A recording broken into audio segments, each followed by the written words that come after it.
जब भी महाभारत की बात होती है तो दिमाग में क्या आता है? बड़े बड़े योद्धा, दिव्यास्त्र, एक भयंकर युद्ध, है ना? लेकिन सोचिए, इस पूरे महाकाव्य की जीत का सेहरा एक ऐसे किरदार के सिर बंधा जिसने एक भी हथियार नहीं उठाया। जी हां, आज हम इसी दिलचस्प कहानी को समझने वाले हैं। तो सवाल ये उठता है कि आखिर ऐसा कैसे हुआ? कैसे एक महायुद्ध बिना कोई अस्त्र उठाए जीता गया? लाखों योद्धा लड़ रहे थे और जीत का श्रेय उसे मिला जिसने लड़ने से ही मना कर दिया था। चलिए इस गुत्थी को सुलझाते हैं। जरा सोचिए, कुरुक्षेत्र का मैदान, ये कोई छोटी मोटी लड़ाई नहीं थी। उस दौर की सबसे बड़ी बड़ी शक्तियां आमने सामने थीं। जबरदस्त तबाही हुई थी। ऐसे में ये यकीन करना ही मुश्किल है कि कोई बिना हथियार के इस पूरे युद्ध का हीरो बन सकता है। तो फिर श्री कृष्ण का रोल क्या था?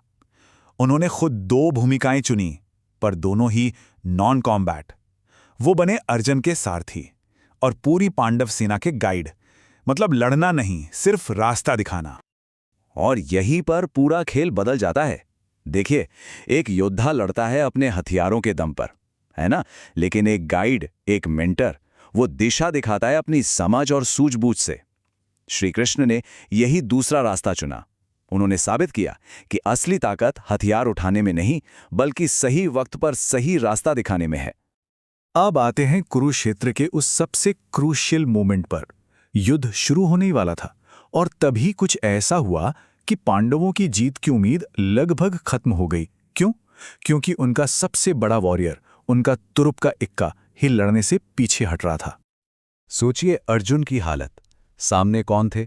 कोई अनजान दुश्मन नहीं, उनके अपने लोग थे, उनके दादा, उनके गुरु।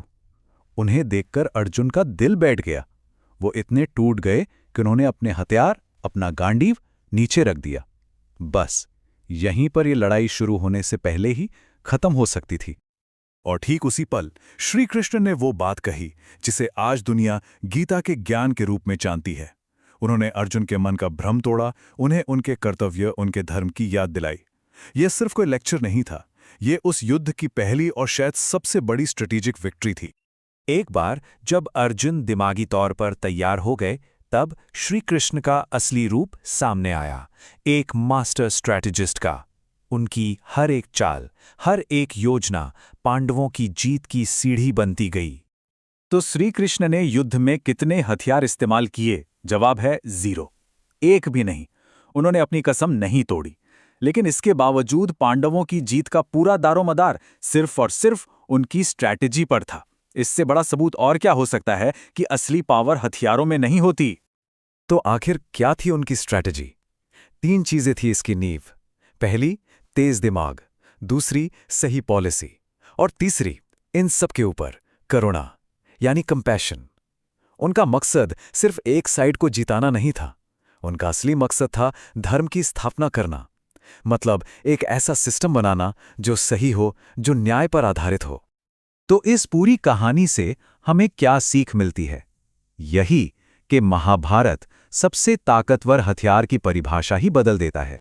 श्री कृष्ण का किरदार हमें एक सच्चे स्ट्रैटेजिस्ट की असली पहचान बताता है। एक ऐसा इंसान जिसका असर सिर्फ बैटलफील्ड तक सीमित नहीं होता, बल्कि बहुत गहरा होता है। क्यों? क्योंकि उसकी लड़ाई हथियारों से नहीं, बल्कि आइडियाज से और सही गलत की समझ से होती है। तो आखिर में ये सवाल हमारे सामने खड़ा होता है, असली शक्ति आखिर है किसमें? विनाश करने वाले हथियारों में या सही रास्ता दिखाने वाली बुद्धि में? सोचिएगा जरूर, क्योंकि ये सवाल सदियों पहले जितना जरूरी था, उतना ही आज भी है।